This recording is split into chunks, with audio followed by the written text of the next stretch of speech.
الحمد لله حمدا كثيرا طيبا مباركا فيه، والصلاة والسلام على أشرف الأنبياء والمرسلين وعلى آله وأصحابه وأزواجه الطاهرات أمهات المؤمنين وعلى التابعين لهم بإحسان إلى يوم الدين وسلم تسليما كثيرا. أما بعد، walaalayaal waxaynu baraarujin lahayn baryahan dambe mushkilad ka socota caalamka islaamka oo ay inay tanaasuleen in badan oo kamid ah siiba wadamadii carabta iyo khaliijka oo ay ka tanaasuleen muqaddasaadkoodii oo ay iskala xidheen yahuudi oo la keenay wax la yiraahdo الدين الإبراهيمي الجديد، دين لو بحيي دين عصوبة ضدك الله حيسين أيوه والله لا دين تي نبي إبراهيم حديث كنا عاصا أضل الله يابسن تعالى لا إنك محي نجا خسائية وحباك خسائية وحوي ومضى إسلامكو دين إسلامكو يكرر حيسا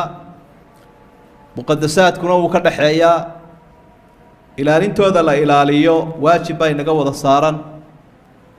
dadka qaar kood baa laga yaabaa inay u haystaan carabtu inay diinta inoo matalaan, talaabada carabta ay u arkaan inay diin tahay ama lagu dayan karaba.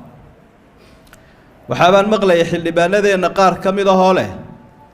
carabtuba yahuuda way la xidheena inaguna aan la xidhano. waxay naga khuseeyaan hankeenu inuu gaarsiisnaado han caalami inuu noqdo. ummadaha walaalaheena haddayna wuxuu tari karaynin inaad ka xumaato wixii haystee dhiba, inaad u ducayso, mowqif wanaagsan iyo go'aan sax inaad qaadato si aad Ilaahay uga badbaado subxaanahu wa tacaala.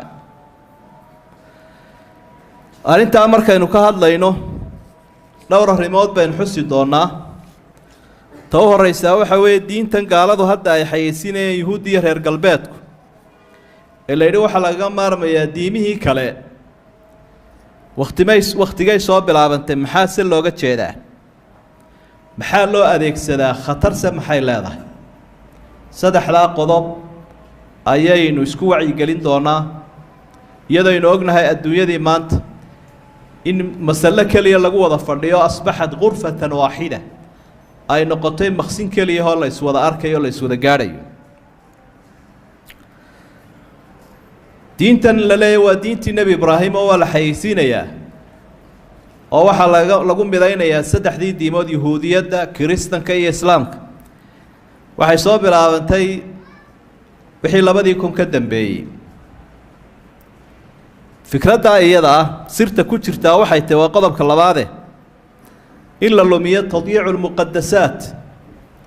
مقدسات كأن فرها لقى قاضو والله إن هذا وحبا واسكمد وسدح تيمودا إلهي كودا يمي إله كليون بان الله ودا عابديا محاب الله يسوها يستعبا قدس سدح لي نبوين وظلان هاي كوي مكايبها اللودايا والتهويد قدس إن لليهودية يلا إله كوي مكوا هيسكت شوغا سكوا كلنا وعبادة يستا يدو إنو أكسون هاي إن هاي القبلة دي ضدك مسلمين تا يا هوري قرآن كان إلهي سبحانه وتعالى وكجاه الله يسدو كرامي قابت النبي محمد لقوا عسومين هاي صلى الله عليه وسلم مركو النبي غزوات كيسية فتوحات كيسية دجال الذي سوسي وذا يرب كوا دينه ما له كوتش هاي سناوي كم ده هاي نقدس حرية لكن هاي كوجولي عمر بن الخطاب رضي الله عنه يا مسلمين تلا سعود مركي الدم هذا ناس سليمين تدي بها يوقف صدام لماكي مع التبقدر كها إلهي وحكوك ولاية صلاح الدين الأيوبي ولي قد بوي تمنية يهود وين قبصدانا وحيوران شرين هيكل السليماني أيها هالكا كسا ما يستين يهود النصارى دونا وحيوران شرين وماشي عيسى وكل شكونا سوتك دورا أنت صرت لبادك جرتا وحوي التطبيع مع اليهود والتزلف إليهم وخاصة حكام بعض الدول العربية إن يهود الله يسكو أرتسكريو الله يسكو دويو والله لا صاحبه وإسليهين ملاها قامين عالم كي هذا الدور وين كلي مركاسي أيدين كو كرديان مقع إيا منفع إيا منصب bal hadda yahuud maanta ka ag dhowaada maadaama yurub iyo maraykan xambaarsan yihin kuraasta baadilka ku fadhidaan ee muslimka ka haysataanna ay idinku xejin karaan sidaa daraaddeed yuhuudduna markay heshiis wada gaadhaanba wax kale ay ku sii daraan hadda markii qudus loo daayay waxay ku hamiyayaan waxay odhan jireen israa'iil alkubraa israa'iiltii weynayd oo ay ku sheegaan inay min anniili ila furaat ka bilaabmayso niil oo masara ilaa furaad oo ciraaqa maraykankuna hadda wuxuu la hadalhayaa inuu idhaahdo turkiyana way ku jirtee ku darsada waxay bilaabeen iminkoo daraasadahooda baarlamanka laga ansixinayo ku soo jira sida macluumaadka qorani ay sheegayaan inay u qaybiyeen dowladaha islaamka magdhow ay weydiinayaan dowlad heblaaye intaasaanu magdhow ka rabnaa dowlad heblaayena intaa markay tii hore u hirgeliyeen taasay soo bilaabeen maalan sacuudiga oo kale waxaanu ka rabnaaba inaan 100 milyan oo dollar 100 bilyan macnaa 100 kun oo milyan oo dollar waxay xoolahaasi naga lumeen ama dadkaasina laga dilay laga soo bilaabo waqtigii nebi maxamed baydha sallallahu alayhi wasallam dagaaladii khaybar iyo bani qurayda iyo ila sacuudi arabiya ku yaaleen dowladihiinuna waa isku mid idinkii aabayaashiin bay rasuuladiinuba wixii naga dishan hadda waanu rabnaa kala dacagteeda hoosteeda ku jirtaan waa deymaha imika la hadal haya loo qaybinayo sidii ay jarmalkaba dee uga codsan jireen dad buu naga laayay deyntoodii dadkanina waxay moodayaan ballan iyo cahdi ay la galaan yahuudi inay ku joogayaan ilaahay baa aada uga warramay ballanta yahuuddu inaan ahayn mid la isku hadlayo lagu xisaabtamo aw kullamaa caahaduu cahda nabadahu fariiqun minhum bal aktaruhum laa yu'minuun ballan kastay galaan dabaday ka tuuraan buu ilaahay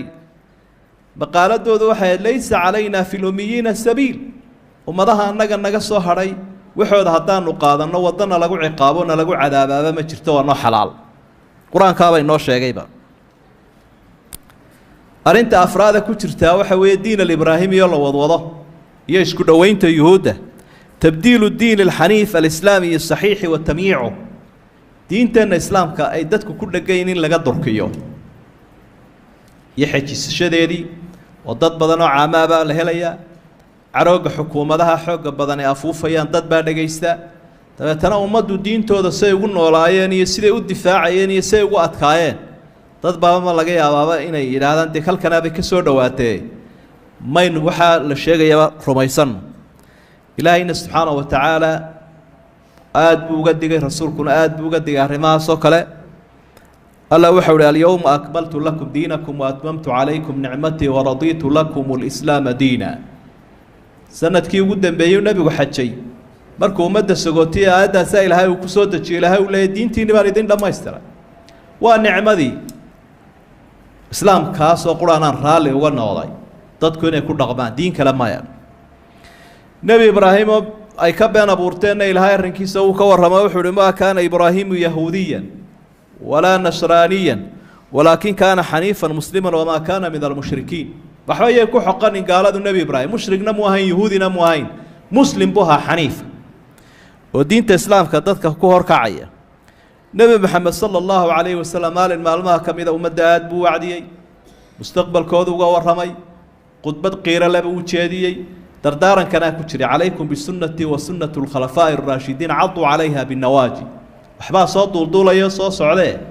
diintayda iyo sunnadayda haysta oo gowska ku qaniina buu lahaa rasuulku sala allahu calayhi wasalam arrintan iyada ah marka la wadwado waxaa looga jeedaa arrinta shanaada tadyiicu xaqi alfilistiiniyiin wa takhdiiluhum wa tahjiiruhum ummaddii walaalaheen ahaa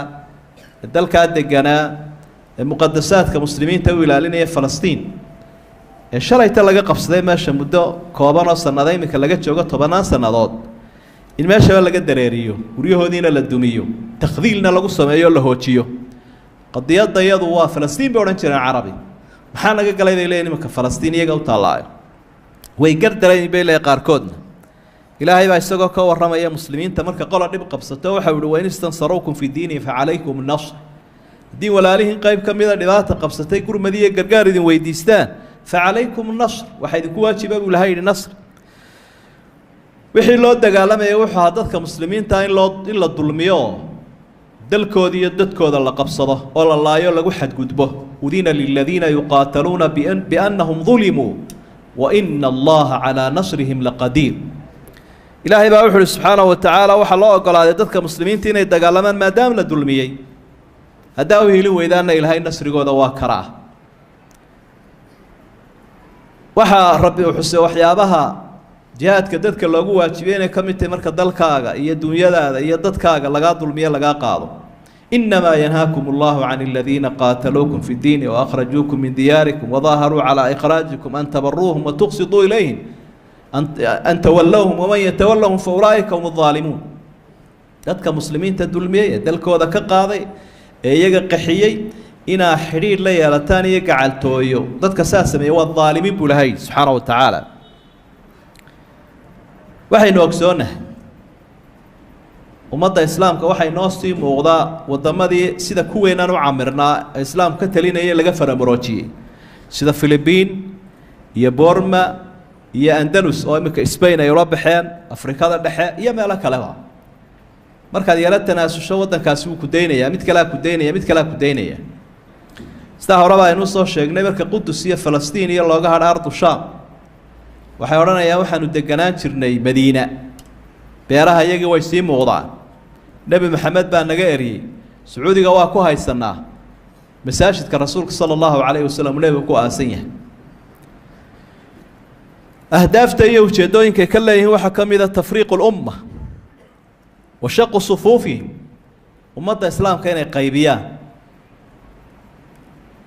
cidda kaa hor jeeda ilaa aada qaybisood isku jeediso kama adkaatid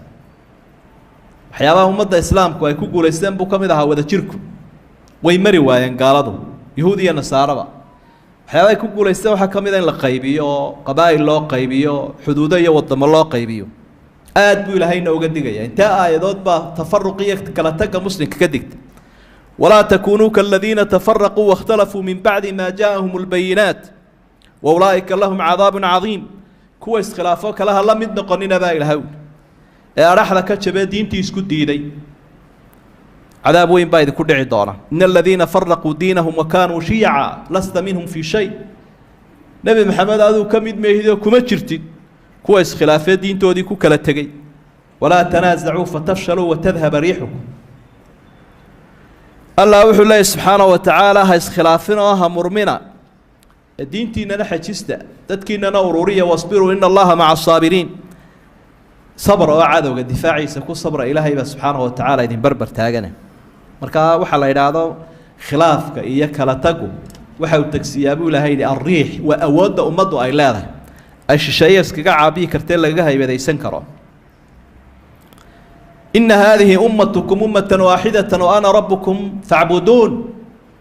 diintiinni wata ah waa mid keliya aniguna ilaahayni keliyahabaana anigooni caabuda midaysnaada urursanaada intee aayaad ka warramaysa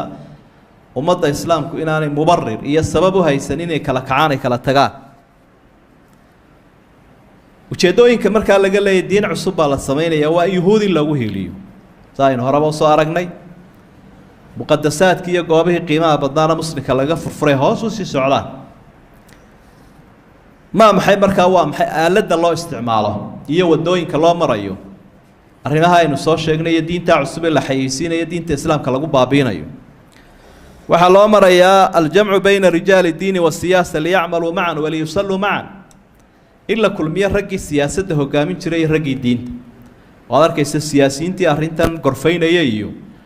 wadaadadii diintoo lasoo ururiyey kuwii kiristanka kuwii yuhuudda kuwii muslimiinta isu imanaya oo kulamo qabanaya oo odhanaya siraacaadkii iyo mushkiladii baa dadka ku badatay iyo khilaafaadkii iyo si loo heshiisiiyo ummaddu ilaahay bay addoommo u wada yihiine bala la soo wada fadhiisto ukhuwada iyo insaaniyada loo ilaaliyo walaaltinimada iyo insaaniyadda la ilaalinaya islaamkuna waxba kama qabo oo nebi maxamedba sala allahu calayh wasalam yuhuuddii madiinuu la heshiiyey oo ayadaha suuratulmumtaxina ku sugan kuwa hore ay soo daliishanayaan kuwa dambena way ka tegayaan kuwa hore sheegaya waa loo mucaamalada waa loo wanaajin karaa iyo cadaaladda gaalada laakiin markay idin dulmiyaan maya qaybta horena waa la qaadanaya qaybta dambena waa laga tegaya وأرمان الله استعمالي كمتهاي فرسموين كاس iyo in loo qiil dayo waxyaabaha loo isticmaalayo waxa kamida wadada loo marayo ma yusama bi usari salaam jamaa'at tantashiru fi kaafati duwal usaru salaam qoysaska badbaadada waa kooxaha la isu geynaya kala duwan oo dawlad walba ku jiro dhaqaalahooda laho shayhu maal gelinayo la yiraahdo waa qoysaska badbaadada ama saaxiibada nabadgelyada ka shaqeeya waxa saddexaad oo wadooyinka loo marayo kamida albaxth alcilmi المشترك وإعادة قراءة النصوص الدينية إن meelahan akaademiyada jaamacadaha iyo daraasadaha ay lagu sameeyo arrimahan aad loogu baaro oo la yiraahdo bal la iska kaashado muslimiin iyo ummadaha kaleba sidii loo sharxi lahaa nusuustan iyo daliilkan oo loo fahmi lahaa loo casriyeyn lahaa jaamacadaha horseedka ka arrimaha waxa kamida Mareykanka ku taalay Harvard oo waxay leeyihiin albaxthu in albaxtha lisalaam alcaalami madkhaluhu alasas huwa istiqrar alsharq alawsat daraasadaha waxa loo sameeyaa adduunyadu si ay u degto nabad loo helo mushkiladiisa waxa waa asala bariga dhexe saadaradeed mushkilada bariga dhexe waa in la dejiyaa oo khilaafka laga saaraayo dadka joogo dhan la walaaleeyaa daraasadu caynkaas ay u socotaa yuhuudda loo daayaabay isugu biishwanaysa meesha afraada loo marayaa waxa weeye al-umamul mutaxida qaramada midoobay oo inuu ogsoonahay qolo inay iska leedahay oo waxay leeyihiin rabdu hadhihi alfikra bi ahdaaf at-tanmiya li mukafahati al-faqr abra al-hiwar waxay yiraahdeen marka la doonayo adduunyada in faqrigiiba ay nahareeyo dib inagu keenay iyo khilaafaad la soo yareeyo meel kasto muran ka jiro hala soo afjaro madiin cusub baa keentoono dadka oo dhan ku walaaloobayaan xoojinay wali waxyaabaha ka sii waramaan waxa kamida adduunyadu waa laba nusuun nus waxa weeye China iyo Hindiya way iska degayn balaaya kama jirto laakiin nuska kale ee balaayadu ka taagan tahay waa saddexdan diimood dadka haysta reer yahuudeed iyo kristan iyo muslim marka nuska kale mushkiladooda hadii la walaaleeyo adduunkuba muranka uu ka baxaya iyo faqriga iyo qaxootigu marka saddexdiinan hadii ay isu tagteen idin ogolaanay wuxuu dhamin waxay isugu biyo shubanayaan yahuud loo adeego waxa kamid ah shanaad meelaha loo maray al-quwa al-uzma al-mu'askar al-gharb khaas awoodaha waaweyn ee ay u horeeyaan reer galbeedku ayaa koow ka ah xambaarsan 2013 waxay asaaseen dawladda Mareykanka fariiq ama koox 100 qof oo ka shaqeynaya arinta oo kala bar ay rijaalu diin ragga diinta yihiin oo gaaliya islaam bay isugu jiraan waxa cajiiba dawladdan cusub markii ay timina may bedelin iyadoo la ogsoon labada xisbiya dimuqraadiga iyo jumhuurigu inay isku iriyaan oo ka hore maamulkiisa ay wixii ay sameeyeen oo dhan bedelaan gudida may bedelin waayo wax ay doonayeen bay gudidaas kuwii hore iyo kuwa dambe u shaqeynaysa sidii hawshii wadaa meelaha loo marayo waxa kamid ah iskaashiga dumarka in dumarada iyo shirarkooda iyo isfahamsiintooda iyo saaxiibadooda iyo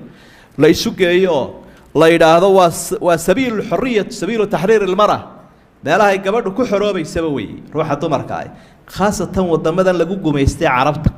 si ay uga soo baxaan guryaha iyo xijaabka iyo xurriyadda halka ka helaysan waa halkaas saaxiibtinimada ka qayb gala diimaha waxa kamid ah tawaasul ma'a shabaab bi'tibaarihim al-asas lil-haraka wal-mustaqbal lahu iyo dhalinyarada baraha bulshada ku xidhan oo tacliintii garanayo adduunkii la socda in iyagana la yiraahdo xurriyadiina iyo mustaqbalkiinu halkan uu ku jira dibna u qiimaysa faqrina arki maysa iska wada walaalooba makhaatirta ama khatarta ku jirta saddex arrimood bay ku soo ururaysaa marka hore waxa weeyaan maraakisul cibaada ayaa waxa loo bedelayaa maraakis diblomaasiya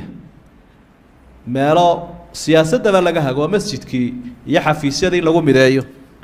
oo karaamadooda ay waayaan muqaddasaadku sida kaniisada arrimahan ugu hayna masjidkana dib male hawlaha waa lagu qaban karaa ee kaga hadla arinta labaad oo diinteena iyo manaahijteena wax laga bedelo oo manaahijta waxbarashada UNESCO marka ay soo gudiyaalu saarayaan inaguba kamidun bay nahay in dib loo eego meelihii diinta laga hadlayay oo wixii arintan aan u adeegaynin sida jihaadka iyo ummadaha qaybsanoo gaaliya islaam u qaybsanaya kaafir iyo waxaasoo dhan laga shaandheeyo oo eray bixin kale loo sameeyo waanay socotaa arrinta ugu khatarsanina waxa weeyaan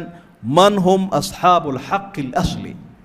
in la daraaseeyo la yidhaahdo khariidadda caalamka dib ha loo eego ha loo abtiriyo arrimaha iyo taariikhda oo horta sidee dalalka loo kala lahaa dabeetana waa adiga arkaya marar badan kolkaad dhegaysato dadka wax qora iyo kuwa meelaha ka hadlaya iyo carabtii qaar baa waxay leeyihiin meelahan imika aynu joogjoogno yuhuudda asal u ahaydba qur-aanka akhriya qudus waxaa asal u lahayd yuhuudda falastiiniintani shalay bay yimaadeen dowladoodu wax yar bay jirtay waa looga horreeyey meesha maxay dadka ugu qabsanayaan arrimihiiba markaa khariidadii caalamkaba waa la bedelayaa jihaadkii nebigu uu qaaday saxaabada goobihii la xoreeyey bal horta yaa asal u aynu dib ugu noqonay dee annagaaba naga qaadeen maxaynu isleenahay haddaa marka wax badanoo noocaas haddii diintii lagaa qaado oo dalkii lagaa qaado oo dadkii lagaa qaado oo muqadasaadkii iyo meelihii aad ku cibaadaysanaysay lagaa xoreeyo iyadoo la isticmaalayo nidaam qaanuuniyahoo caalamiya maxaa kuu soo hadhaya idan markaa wuxuunaynu baraarujinaynaa ummadda soomaalidu kolley dhagahay wax ka dhegaystaan in badanoo ka midna casriga waxbay akhriyaan inay baraarugsanaadaanoo mawaaqifta ku habboon iyo macluumaadka saxda ah inay helaan wixii la gudbanna ay yeelaan iyaguna ay ka feejignaadaan cudurkaa faafaya allahuma arina alxaqa xaqan warzuqna itibaaca wa arina albaaطila baطila warzuqna ijtinaabah ربنا لا تزغ قلوبنا بعد إذ هديتنا وهب لنا من لدنك رحمة إنك أنت الوهاب يا مقلب القلوب ثبت قلوبنا على طاعتك يا مقلب القلوب ثبت قلوبنا على دينك اللهم انصر الإسلام والمسلمين وانصر المستضعفين والمجاهدين في سبيلك في كل مكان يا أرحم الراحمين اللهم إنا نشكو إليك ضعف قوتنا وقلة حيلتنا وهواننا على الناس يا أرحم الراحمين وآخر دعوانا أن الحمد لله رب العالمين وصلى الله وسلم وبارك على نبينا محمد وآله وصحبه وسلم وأقم الصلاة